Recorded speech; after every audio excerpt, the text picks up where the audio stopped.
আমরা ঐক্যবদ্ধভাবে বলেছি এর সমাধান হতে হবে রাজনৈতিকভাবে।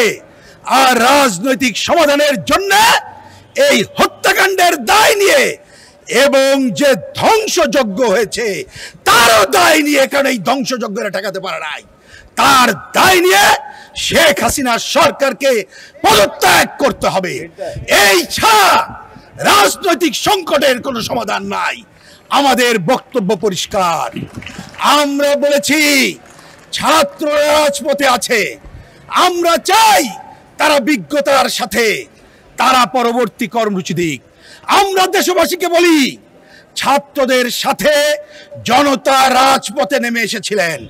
সাময়িকভাবে রাজপথে বিভিন্ন বাহিনী নামিয়ে আমাদেরকে সেখান থেকে পিছু হটানোর চেষ্টা করা হচ্ছে। আমরা বলেছি আইনের প্রতি শ্রদ্ধাশীল আমরা, আপনারাও জনগণের মতের প্রতি শ্রদ্ধাশীল হন।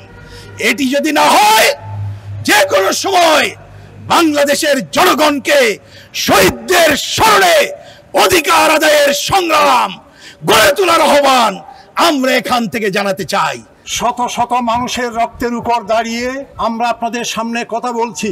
আমাদের দেশের ছাত্র সমাজের কোটা সংস্কারের আন্দোলনকে দেশের প্রধানমন্ত্রী, তার মন্ত্রিসভার অন্যান্য সদস্য এবং শাসক দলের নেতারা এক রক্তাক্ত পথে ঠেলে দিয়েছিলেন। বিশ্ববিদ্যালয় ক্যাম্পাসে ছাত্রলীগের সন্ত্রাসীদেরকে লেলিয়ে দিয়ে সারা দেশে পুলিশের পাশাপাশি বিজিবি মোতায়েন করে সারা দেশকে রক্তাক্ত করেছেন শেখ হাসিনা। ছাত্রদের সংস্কারের দাবির প্রেক্ষিতে বর্তমান সরকারের পালের গোদাবল কাদের বলেছেন ছাত্রলীগের যথেষ্ট ঠেঙ্গানির জন্য।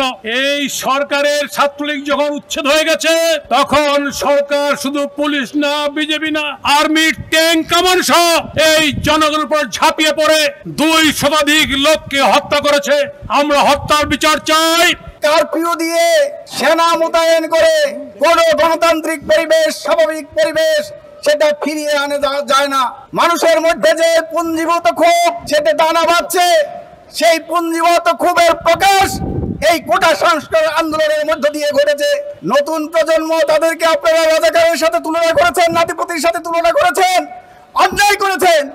এই নতুন প্রজন্মই সত্যিকারের মুক্তিযুদ্ধের চেতনাকে ধারণ করে এখানে মুক্তিযোদ্ধা এবং রাজাকার বিভেদ করে আন্দোলনকে দমন করতে চাইছেন। কিন্তু ওই রাজাকার আলবদর সংসদের প্রতিনিধি জামাত শিবিরের রাজনীতি আপনি নিষিদ্ধ করেন নাই জনগণের দাবি সত্ত্বেও।